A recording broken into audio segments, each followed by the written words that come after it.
Hi, thanks for joining us for the Family Plot, Gardening in the Mid-South. I'm Chris Cooper. Lawns, crepe myrtle, and hydrangeas, what do they all have in common? They're all viewer questions we're going to answer on today's show. It's the Q&A show, just ahead on the Family Plot, Gardening in the Mid-South.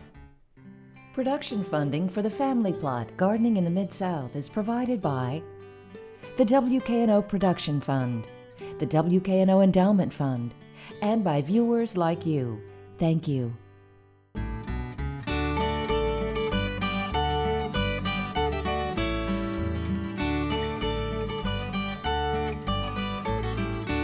Welcome to the Family Plot. I'm Chris Cooper. This week we're going to spend the whole show answering viewer questions. Every week we get more questions than we can answer on air. We do answer them all and post the answers at familyplotgarden.com.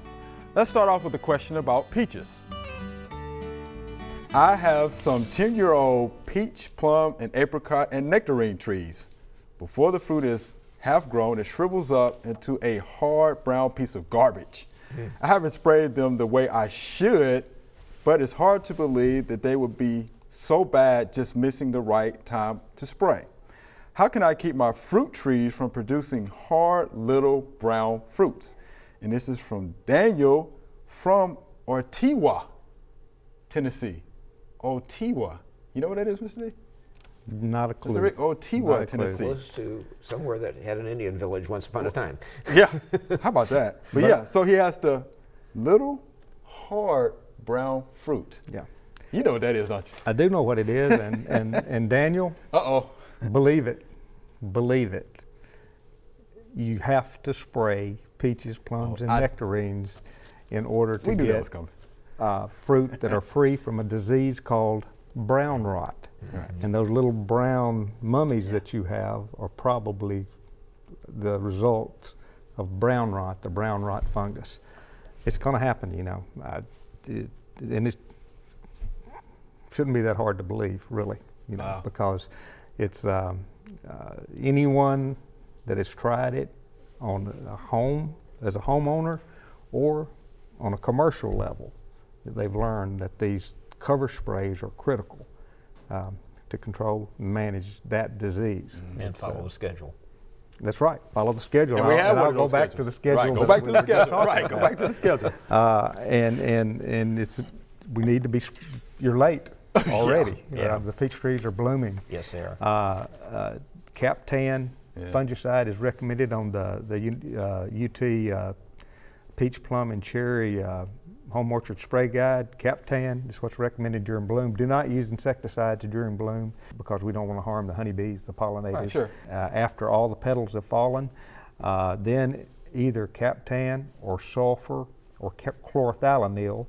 Those are fungicides that will take care of brown rot, but also throw malathion in there to take care of the plum curculio, which is the worm that will get in that fruit. And then continue that at shuck split, Captan or sulfur or chlorothalonil, not all three of those, one of those three, plus malathion, the insecticide. And then cover sprays after shuck split, Captan or sulfur plus malathion. And just continue doing that every 10 to 14 days. And if it rains? If it rains, you didn't spray. You'd erase that spray, you know. What a lot of work. You got to want fruit really bad. It's a lot of work. It's a lot of work. Wow. Grow blueberries. A whole lot easier. All you got to do is fight birds. Yeah. It's a lot of work, and my hat's off to anyone who's successful doing it. And if you figure out an organic way to control the brown rot or the plum curculio, please let me know. Lately, I've been hearing a lot about a fruit tree named a loquat. It is also known as the Japanese or Chinese plum. I've heard others in South Carolina and Louisiana speak about how these trees grow prolifically in the wild in their areas. Are you familiar with loquat, and is it something found in Arkansas or Tennessee? And this is from Carrie from Marion, Arkansas. Okay. Walter, I'm actually familiar with loquat. It's actually, of course, a fruit tree. Okay. You know, it has edible fruit, you know, it's shaped like a pear. Okay. Most people grow it because it has beautiful leathery leaves. beautiful dark green color to those leaves that they actually use in flower arrangements, right? They can grow in this area, okay? But according to the Dr. Michael Durr, Okay. you should probably grow them zone 8 to 10, okay? Further south, That's right. because that tree, of course, will produce more fruit Yes. as you get further south. It can produce fruit here. We're 7B, close to 8, Yeah. right? You may get some fruit, but not enough. And then our winter times might actually kill it or knock it back. Okay. So that's why I said probably best grown in zone 8 to 10. Okay. Right. But yeah, it's an edible fruit. People like the leaves used in flower arrangements. Easy to grow, don't have to fertilize it much, and they actually don't have many pest or, disease problems. Right. But yeah, I'm a little familiar with it. Okay. Because I went to school in Louisiana, so it grew a lot, in the southern parts of Louisiana. Okay. Right. Okay. So, a lot of people ate the fruit, of course, down in that area. I think Big Jim was one of the cultivars that they actually had down that way. But it's a beautiful tree. But anything named Big Jim, Big Jim. has to be good. Yeah, it's got to be good, right? Yeah, it's got to be good. I was pruning my cherry tree and one branch had a hole down the middle. In it, the hole was what looked like a wormhole. What should I do? And this is from Mary in Jonesville, Virginia, via Facebook. Okay. So we have the picture there. Looks like a wormhole. But it So Rick, what do you think? looks like it's in the pith of the It's a tree. bit to me. But when it said wormhole, I thought of a borer right away, and there are I did. stem borers too. But you'd see the hole going through the bark into the stem more. How else would it enter? I agree with that. Because Yeah, I thought I- boar. Yeah, and peach tree borer. One of the Right, and common that's what I hosts of thought, a peach right. tree borer is cherry. Sure. Ornamental flowering cherry and fruiting cherries are also. I'm not sure that could be a secondary infection. That branch looks dead to me. And so it could have been a secondary infection of like a longhorn wood borer or something like that. We need further Yeah, we investigation. need more I think. investigating, right? Yeah, To more be sure of investigating. that. But I did think about a boar, that lesser peach tree Borers boar. love cherry trees. Right. They do. And We treat ours on Cherry Road multiple times a year. right. What do y'all use when y'all treat? Actually, we have a company that does Okay, it. okay. So we used to use Lanate, but I know that's Oh, yeah. long gone. Right. I'm not sure what they're using. Astro is probably something that they use, I'm sure. Well, I can tell you on the peach, plum, and cherry page of our home orchard spray, the recommendation for borer control is either S-fenvalerate or gamma-cyhalothrin. Now that's for the fruiting cherries. Right. Okay. But S-fenvalerate or Surely it gamma-cyhalothrin, Okay. active ingredients. Insect doesn't care if it's ornamental or fruiting. Right. I would hope not. Yeah. I've noticed these areas on my crepe myrtle recently. Are they normal growth expansions in the bark or are they a disease? And this is from Mr. Mike, Ringo, Georgia. So I was telling Walt a little bit about this. If you look at that, it seems like that crepe myrtle has probably been wounded before, right? Because that looks like to me that it's actually trying to callus over. So it's compartmentalizing the injured tissue with new tissue. So yeah, callus, or some of the certified arborists would say wound wood, right? Yeah. So that's what I would think. Oh, that's what absolutely. it's trying to Yeah. do. That's what that is. And Probably got hit by a weed eater or something. is weed what it- eater, probably got yeah. crepe Murder. murder. Yes. How about that? Yeah. Probably something like Like that happened. Yeah, but the thing is, trees don't heal themselves, so to speak. Yeah, it just has to compartmentalize, the injured tissue with some of that new tissue, is the callus Covering growth. it over, so Yeah. it's just going to be an Right. abnormal looking growth on there. So, And the tree will survive it. yeah. Survive it. It'll seal itself. And it'll be fine. Right. But yeah, we just have to make sure that we're not, the weed eater blight, as Right. most people call it, or the crepe murder and things like that. And Mr. Mike, that should be fine. So don't worry about it. It's not a disease. It'll be okay.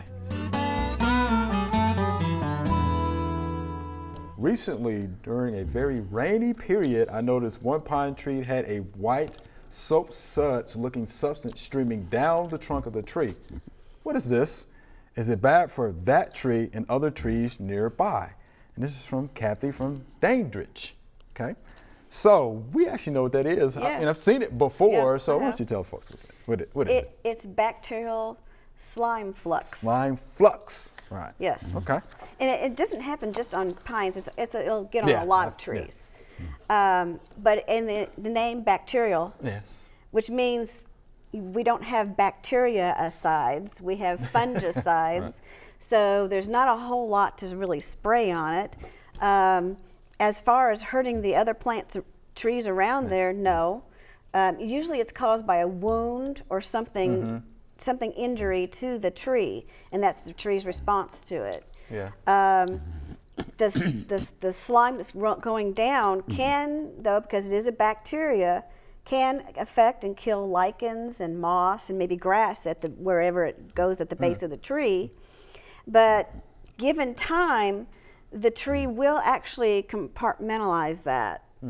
But if the conditions are such that the bacteria wants to continue, it'll just continue to rot in that area in the tree. Otherwise, the best thing to do is to keep the tree healthy and try to have it overcome that, so it will compartmentalize it and the tree will go on. So try to keep it as healthy as you possibly can. Right. Yeah, because that bacteria is pretty much eating away at it. You know, it's feeding, off of those nutrients in that sap, for the most part. Right. Yeah. So that's what that is, Miss Kathy. Bacterial slime flux. And it has, Oh, it doesn't smell good. Yeah, it doesn't smell good. It's not the best smell in the world. There are a number of gardening events going on in the next couple of weeks. Here are just a few that might interest you.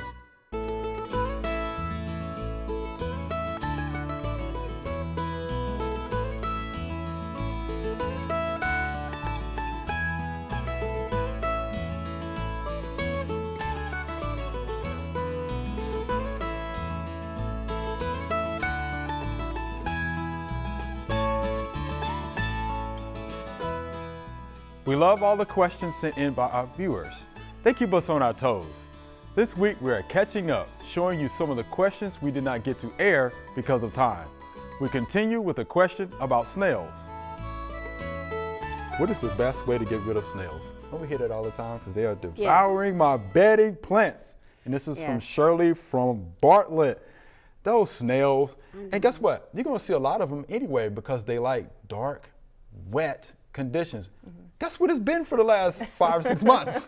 It's been wet. Inundated with water, yes. Yes, yes, Yes. you're gonna have an abundance of snails. So how do we get rid of them though? Well, there's a whole bunch of things you can do. There's a product called diatomaceous earth. If you spray that around, it's really jagged when they roll over has it. the sharp edges. Sharp edges, Right. and it cuts them up. Which leads to dehydration. Most Yeah. people don't realize that when their Yeah, body parts they- get cut up, they They dehydrate. will not They die. live after Right. that. Some people put out beer, but if you have pets and stuff, Right. Beer traps but if you have pets and stuff, you don't want to do that. Yeah. And then, I've done a simple process of putting like a 2x4, just a little piece of a 2x4, and laying it around where I knew they were at. And what happens is they go underneath it and spend the day. So Yeah. in the daytime, you can go over there and flip it up, and there they are, and you can just scrape them Right. off and get rid of them that way. Right, because they come out at night. They come out at Right, night. they come So out at during the night. day, they're hiding. So and they like to hide under little boards. So that works too. And of course, if you wanted to go the chemical route, there's chemicals that you can use. And some of them are still iron Iron phosphate. iron phosphate. Right, iron phosphate. And it will that is a mineral, of course, that is organic. Yeah, it's considered to be So a it's green an organic, product, it's a or green organic product, right. and that's in a lot of the baits and then the powders that you can put around. So none of that is severe. Right. You can just Yeah, pick, it's it's safe. all safe, and you can pick a combination of some of those, and you'll probably get rid of your problem. Probably so. Hopefully. Hopefully. Yeah, Anything a to lot, add to I that? think a lot of options you have for getting rid of them. All right. Yeah, if you have hostas, you'll know if you have snails or not. They love those hosta leaves. They really for do. Sure. But yeah, all of those methods will work. I usually tell folks though, stay away from using salt. Oh gosh, yes, Yeah, no. I know Well, a lot of people again, that want to sprinkle salt, on But the that snail. goes to, if you get salt in the ground, it's Yes, hard to get rid of, yes, and then you it's can't not get good it for out. the plant. So salt is not, no, I would not use salt. Go with some of the baits. There are some folks that I know that use the beer. Yes. It's cheap beer, Joe. It's cheap beer. You just have to watch out for the neighbor's cat or dog, you know. But you know they're attracted to the yeast smell of And the the beer. beer, yeah, so they are. just cheap, you know, dollar beer. It'll work. It'll work. There's lots of options. There's lots of options, she says. Lots of options, all right? How do I kill chickweed in my fescue lawn? And this is from Kevin in Knoxville. So Walter, he wants to kill chickweed. Well, if you go the chemical route, I Right. believe probably something with 2,4-D, I would imagine would take care of that. Right. Yeah, anything that contains 2,4-D, quinclorac, dicamba. Be careful with Be dicamba. careful, yeah. Read the label on that, please. Would take care of that. Read the label. Read the label. Fescue is on the label for a lot of these products that contain those active ingredients, because those active ingredients, of course, are broadleaf weed killers. That's right. Or how about another route, Miss Kim? Can't you eat chickweed? Yeah, chickweed is edible. It's edible. It's high in vitamin A, vitamin C. Doesn't take much soil to grow it, of course. Right. There's some options there. Yeah, Kendall. have a party, have a, have all your neighbors over and let them try chickweed. Right. I mean, most people eat them, like a salad, so Yeah. you can do that. But I always encourage folks, while we go back to, using chemicals, before we do that, cultural practices. Sure, though. absolutely. Right. Just grow a good, thick stand of fescue. It'll crowd out, of course, those broadleaf weeds that you have in there, like the chickweed, for example. But yeah, anytime you have high nitrogen, and actually lets you know that, you're going to have chickweed. It's an indicator of high nitrogen in your soils when you have chickweed. Just cultural practices, thick stand of grass, that should help. If not, there's a chemical route. Or if you like to eat, it is edible. Vitamin A and vitamin C, so how about that?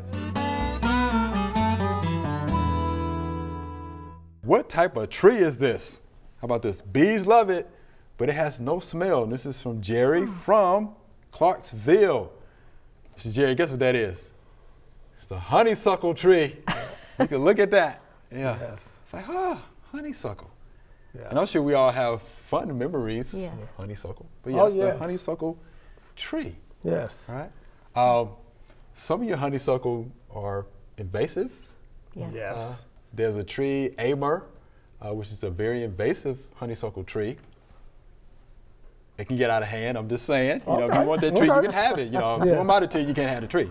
But yeah, so that is a honeysuckle tree, and the bees love it, Miss Rainey, And kids and kids. to suck on those blossoms. There you That's go. right. That's That's what I right. That's did. what we used to do, yeah. That's what I used to do. That's for sure.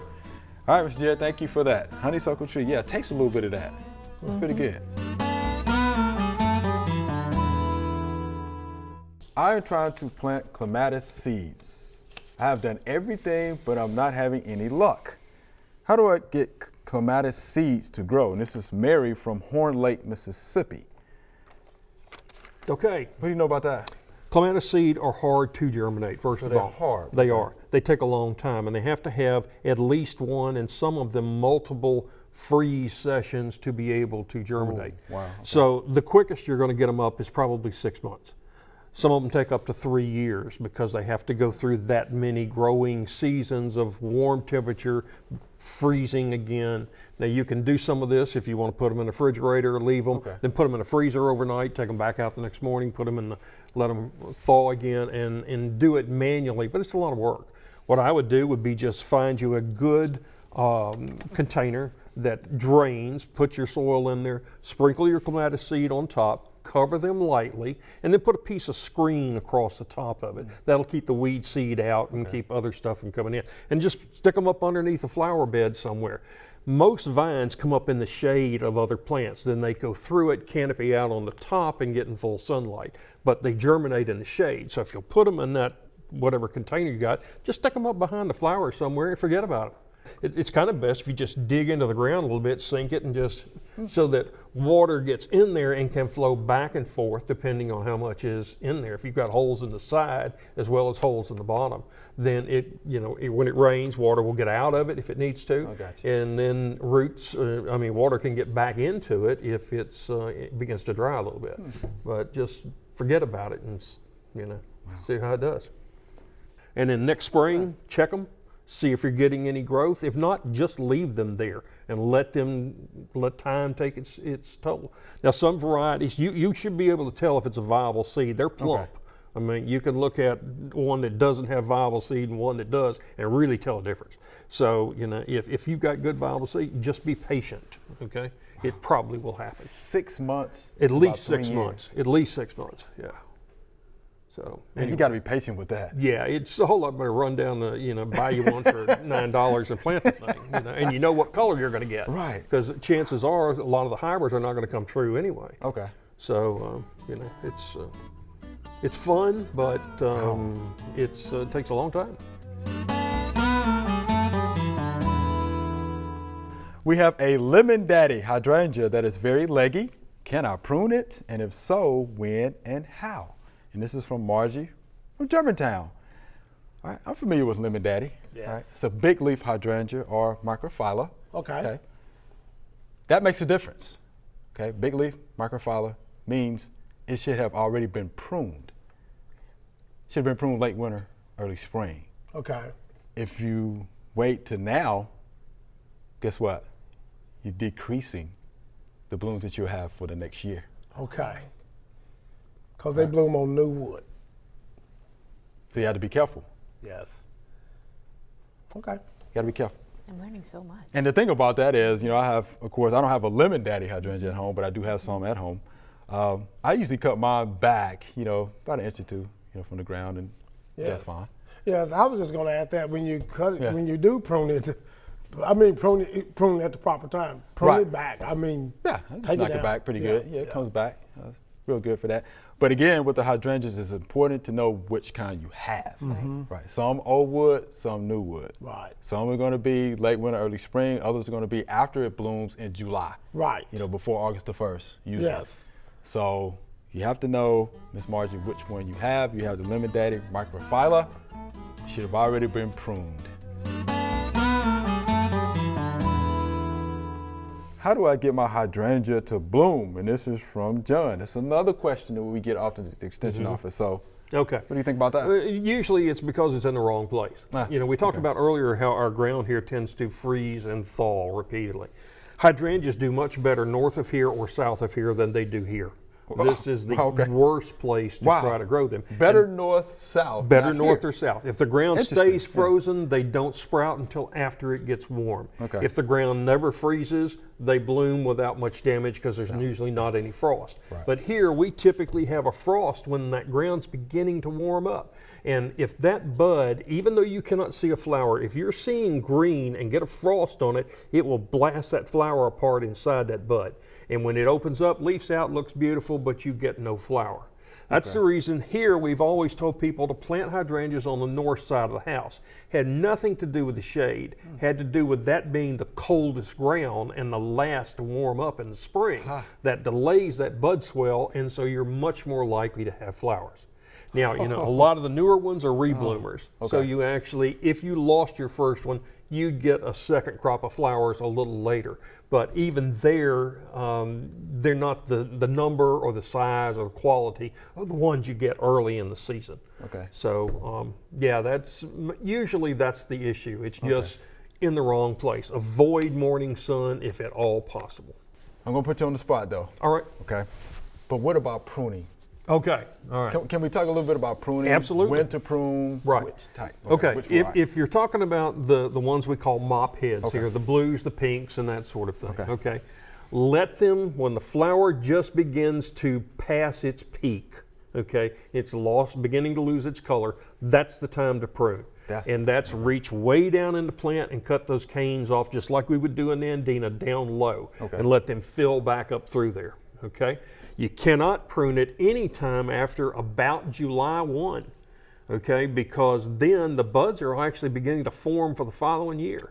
So you cut in September to level the thing off, you're not going to have any flowers the next year because the new growth that does come out is going to get zapped in the fall before it ever forms a flower. Okay. All right, so right after that. Now, if they're the summer blooming ones, or the PGs or Paniculata grandiflora that bloom in the summertime, typically have white that mature to green or like limelight, or mature to red like firelight and some of those.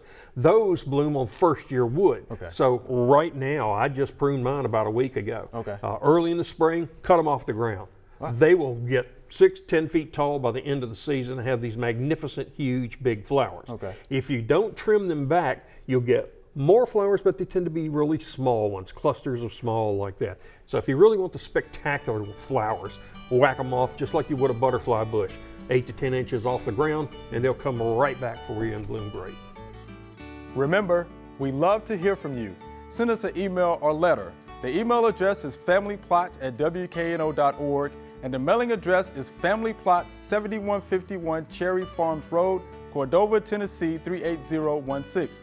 Or you can go online to familyplotgarden.com. That's all we have time for today.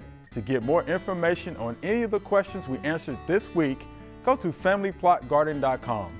All the questions are listed on the home page. Thanks for watching, and keep sending in the questions. I'm Chris Cooper. Be sure to join us next week for the Family Plot, Gardening in the Mid-South. Be safe.